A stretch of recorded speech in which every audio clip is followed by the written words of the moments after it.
Can you imagine living in a culture that is completely different from the culture you live in now? I'm talking about a different language. I'm talking about different ways people interact with each other and different cultural values that they may hold. Well, today I'm going to be talking about Japan, and I will describe to you 3 of Japan's cultural values.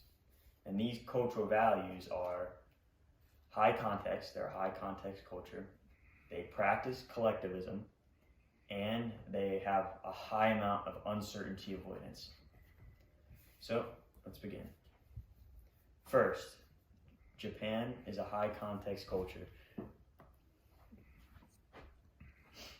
When communicating in Japan, people rely heavily on situational cues that will allow them to derive a message somebody is trying to say. An example of this is given in Understanding Human Communication, 14th edition, by Arnold. It poses a situation where a door leading outside is open and it was left open by somebody. Well, you want to tell the person that's closest to the door, you want to ask them if they can shut it. Well, in Japan, they may say something like, "Wow, it's awfully chilly in here, don't you think?" And that would give someone who is closest to the door the cue that they can shut it. Meanwhile, in a Western culture like ours that practices low context culture, unlike Japan, the normal thing to do would just be to say, "Can you shut the door?" And this is normal to us because we're in a low context culture, and being more direct dominates our communication. Being more indirect with communication is a strategy used in Japan to make sure everyone feels comfortable, and it's kind of just the proper thing to do there. It would be rude to be as direct as, say, we are here in America. This emphasis on the group's well-being brings me to my next point.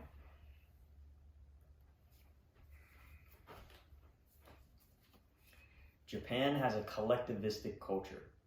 Collectivistic cultures focus on the well-being of the group over oneself.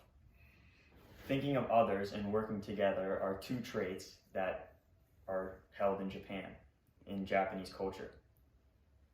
As said in Japan's view on individualism, culture, and personal relationships, they put group harmony above the expression of individual opinions. Because of this, a large amount of people in Japan are known to be very polite and very kind, even to strangers. It's something that we here in America don't always experience. And then Japanese people, they practice collectivism in high context because they practice collectivism in high context communication because it is normal there. It is very normal there to treat others with respect. Once again, even people you don't know, it is accustomed to treat them with respect. However, when placed in situations that are not normal and not in their comfort zone, they struggle. Because of this, Japanese culture has a high amount of uncertainty avoidance.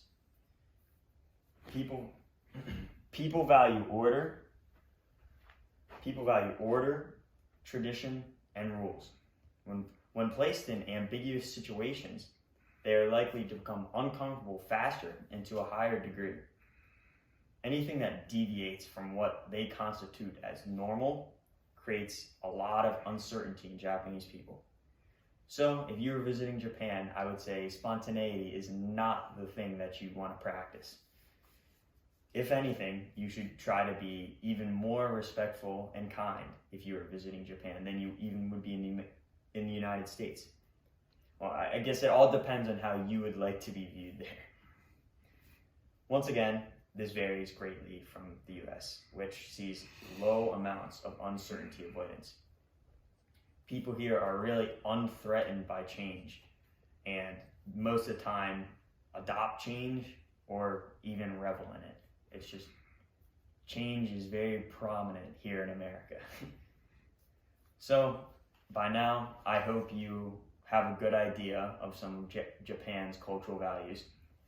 Personally, I love Japan's culture, and I hope that one day I have the opportunity myself to go and visit Japan and see these values up close for myself. So, as they would say in Japan, arigatou gozaimasu, which means thank you in a very respectful tone. So thank you, my audience, for listening to my speech.